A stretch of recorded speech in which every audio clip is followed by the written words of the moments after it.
क्या मात्र 10,000 लगाकर एक ई-कॉमर्स स्टोर शुरू किया जा सकता है और प्रॉफिटेबल भी बना जा सकता है? इसी का जवाब ढूंढने के लिए कुछ दिन पहले मैं चालू करती हूँ एक ई-कॉमर्स स्टोर पूरे स्क्रैच से, वो भी सिर्फ 10,000 में।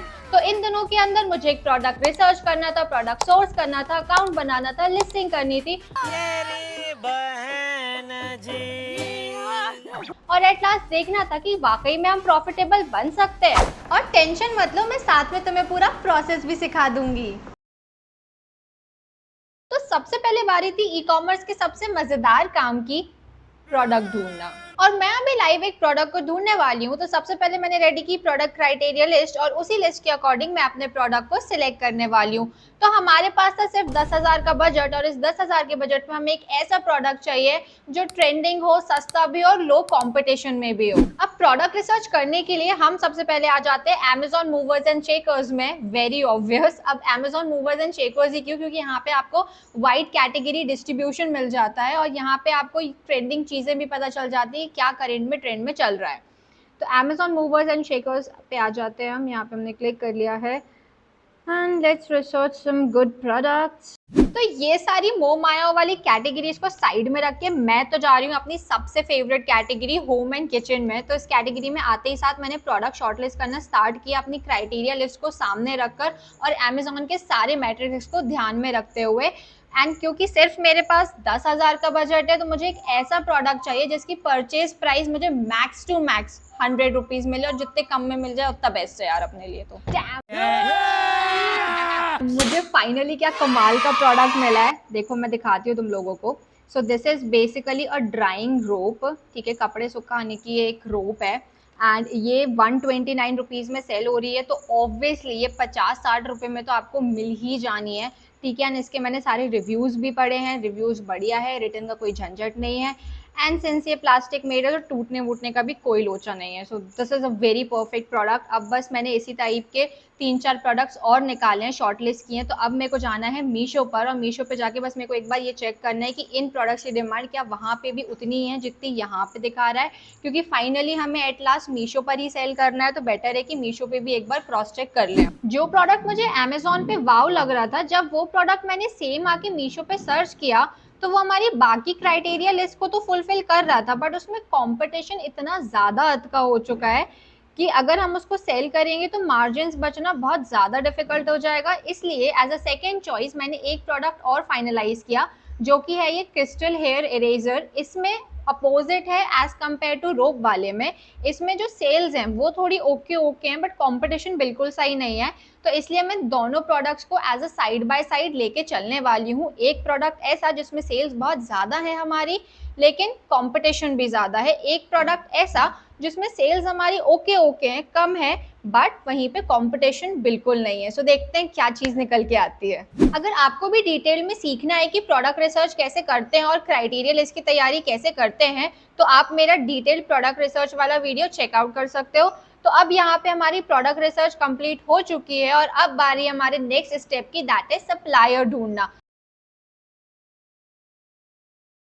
तो सप्लायर ढूंढने के लिए हम जा रहे हैं इंडिया मार्ट पे एंड इंडिया मार्ट पे जाके हमें एक ऐसा सप्लायर चाहिए जो कम से कम प्राइस में हमें प्रोडक्ट दे सके और मिनिमम ऑर्डर क्वांटिटी में दे सके। तो चलो फटाफट से कॉल करना चालू करते हैं।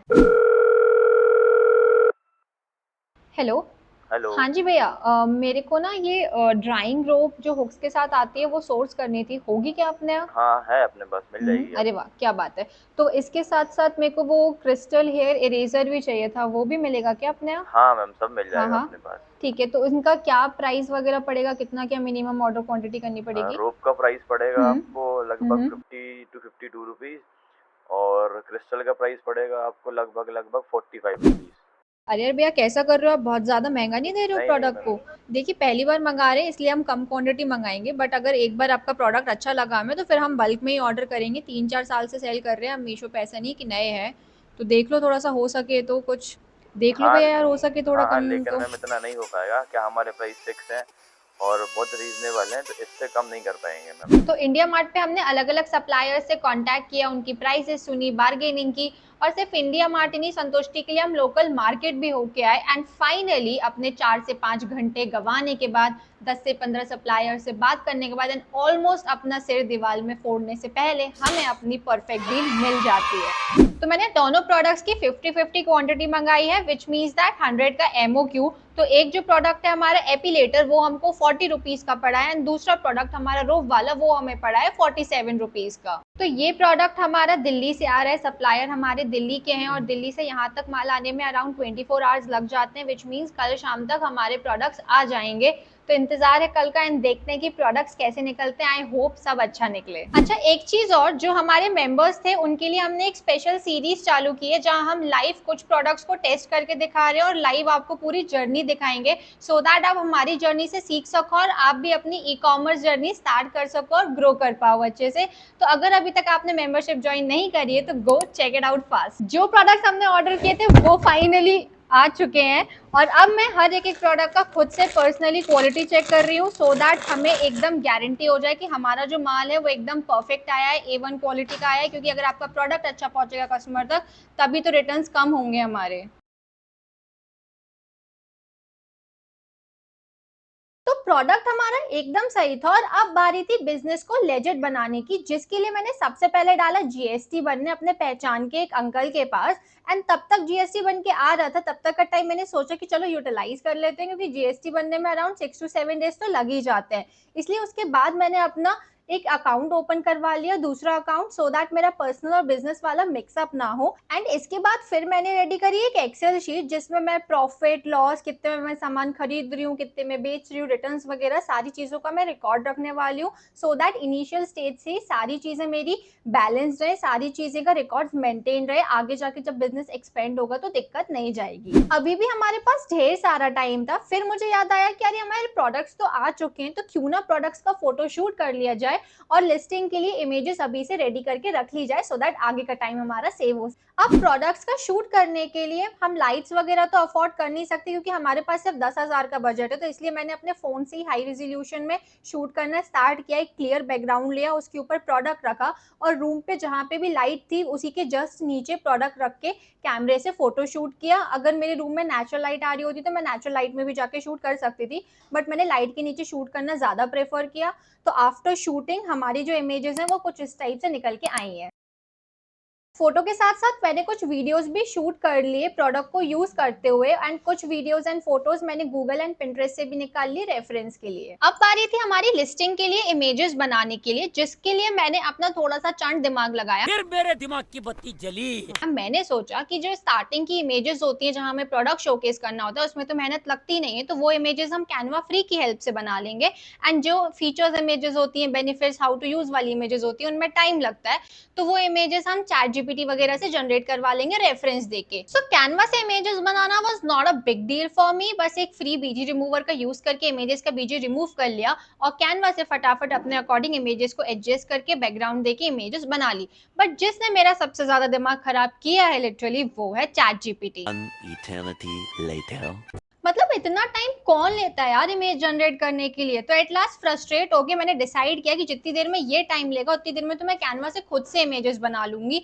तो फिर मैंने खुद से ही फटाफट से कैनवा से सारी इमेजेस बनाना स्टार्ट कर दिया। मैं डेली अपना GST पोर्टल लॉग इन कर रही थी चेक करने के लिए कि GST अप्रूव हुआ कि नहीं हुआ, और सेम मैंने आज भी किया। और जैसे ही मैंने अकाउंट ओपन किया तो GST रिवाइज करके अंकल ने वापस से अप्रूवल के लिए डाला उसको। तो 4 दिन और वेट करने के बाद फाइनली हमारा GST अब अप्रूव हो गया था एंड अब बारी थी हमारा सेलर अकाउंट ओपन करने के लिए। तो मीशो पर अकाउंट खोलने के लिए मैंने सबसे पहले गूगल पे मीशो सप्लायर सर्च कर लिया। ये पहली वेबसाइट को ओपन करके स्टार्ट सेलिंग पे मैंने क्लिक कर दिया था। फिर इसने मेरे से OTP मांगा था विद द मोबाइल नंबर, तो वो मैंने फिलअप किया। फिर उसके बाद जैसे ही वो फॉर्म ओपन अप हुआ, फॉर्म्स में जो जो डिटेल्स वो मेरे से मांगता गया वो डिटेल्स मैं फिलअप करती गई, जैसे GST number, account details, address वगैरह। एंड फाइनली सारी प्रोसेस कंप्लीट करने के बाद मेरा अकाउंट रेडी हो जाता है। अगले दिन से मैं बैठती हूँ लिस्टिंग करने, कैटेगरीज चूज की, इमेजेस अपलोड की, नेक्स्ट करके बाकी जनरल डिटेल्स भरी और लास्ट में टाइम दिया डिस्क्रिप्शन एंड टाइटल में।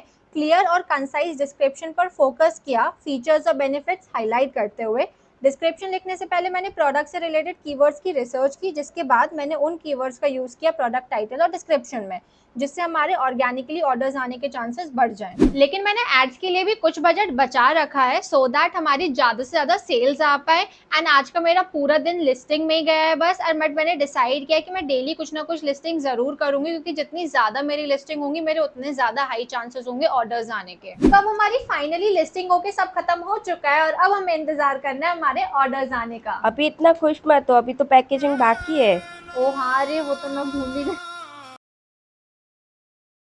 तो गाइस, पैकेजिंग में हमारा मेन फोकस यही है कि प्रोडक्ट सही सलामत कस्टमर तक पहुंचे, क्योंकि अब हमारा प्रोडक्ट अनब्रेकेबल है। तो बॉक्स के बिना सिर्फ बबल से हमारा काम बन जाएगा, और लेबल्स के लिए जब ऑर्डर्स आना चालू होंगे तो मैं लोकल शॉप से ही प्रिंट कर लूंगी। तो हमें बेसिकली क्या क्या चीज़ें चाहिए, हमें बबल चाहिए, ब्रांडेड पैकेज चाहिए, टेप चाहिए। तो बबल्स एंड टेप्स मैं लोकल से ही परचेज कर लूंगी। एंड ब्रांडेड पैकेज के लिए मैंने प्रेफर किया ऑनलाइन वेबसाइट से लेना, लेबली.com से, क्योंकि वहाँ पे होलसेल रेट्स में मुझे पैकेज अच्छे मिल गए। तो लास्टली अब बारी है कैलकुलेशंस देखने की, कहीं हम अपना 10,000 का बजट क्रॉस तो नहीं कर गए और चैलेंज तो नहीं हार गए। तो इनिशियली गाइस मेरे पास फोन और लैपटॉप था, तो उसमें मेरा कॉस्टिंग नहीं आया। तो सबसे पहले जो मेरा कॉस्ट आया वो आया है प्रोडक्ट परचेज करने के लिए। तो हमारा जो पहला प्रोडक्ट था वो मेरे को पड़ा था 47 रुपीज़ का, जिसकी मैंने 50 क्वान्टिटी ली थी। एंड सेकेंड प्रोडक्ट हमारा पड़ा था 40 रुपीज़ का, जिसकी मैंने 50 क्वांटिटी ली थी। तो टोटल हमें 4350 का प्रोडक्ट्स पड़ा सोर्स करने के लिए, प्लस 150 मेरे को इसमें ट्रैवलिंग चार्जेस लगा। फिर नेक्स्ट कॉस्ट मेरी लगी जीएसटी में, जीएसटी मुझे 2000 का पड़ा। फिर उसके बाद बारी आई पैकेजिंग की। तो पैकेजिंग में बबल्स एंड टेप मैंने लोकल से ही लूँगी, जिसका मेरे को अराउंड 220 रुपीज़ का कॉस्ट आने वाला है।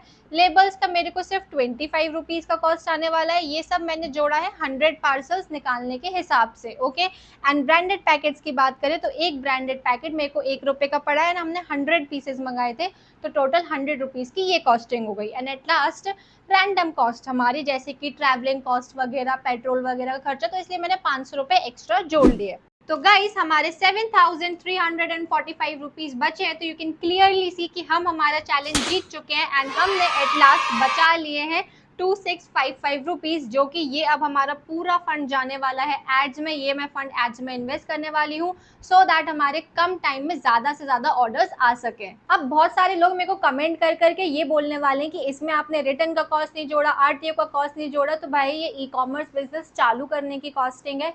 वो सारी कॉस्टिंग तब आती है जब हम प्रॉफिट एंड लॉस का कैलकुलेशन करते हैं। तो इस बिजनेस से हम वाकई में प्रॉफिटेबल हो पाए हैं कि नहीं, वो उसका खुलासा मैं करूंगी नेक्स्ट चैलेंज वीडियो में, इसलिए उस वीडियो का आप इंतजार करिएगा। तो गाइस इस ई कॉमर्स की सीरीज से, ई कॉमर्स के चैलेंज से मैंने ये सीखा है कि आप 10,000 की इन्वेस्टमेंट में ई कॉमर्स बिजनेस चालू तो कर सकते हो, लेकिन अगर आपको ज़्यादा प्रॉफिट मार्जिन बचाने हैं तो आपको ज़्यादा इन्वेस्टमेंट करनी पड़ेगी, बिकॉज कम इन्वेस्टमेंट में कम प्रॉफिट रहेगा। जितना ज़्यादा आप इन्वेस्ट करोगे उतना ज़्यादा प्रॉफिट आपके पास आने वाला है। बट बेस्ट अप्रोच गाइस यही रहेगी कि आप इनिशियल स्टेज में कम इन्वेस्टमेंट से ही चालू करो। एक बार आप चीज़ें सीख जाओ, आपको कॉन्फिडेंस आ जाए कि हाँ अब आप ई कॉमर्स बिजनेस रन कर सकते हो, तो धीरे धीरे अपनी इन्वेस्टमेंट बढ़ाते जाओ और कंपाउंडिंग करते जाओ। तो this is the best way. So that's it guys for this challenge video. और अगर आप चाहते हो कि मैं इसका रिजल्ट अनाउंस करूं और अगला चैलेंज वीडियो करूं, तो फटाफट से सब्सक्राइब और लाइक कर दो इस वीडियो को। हम मिलते हैं नेक्स्ट वीडियो में। Till then keep learning, keep growing. And also guys अगर आपको मेरे से पर्सनल कंसल्टेंसी चाहिए, या अगर आप चाहते हैं कि मैं आपको पर्सनल ट्रेनिंग दूं, या अगर आप हमारे प्रोडक्ट्स जानना चाहते हैं, हमारी इनकम्स वगैरह जानना चाहते हैं, तो आप हमारी मेंबरशिप ज्वाइन कर सकते हो।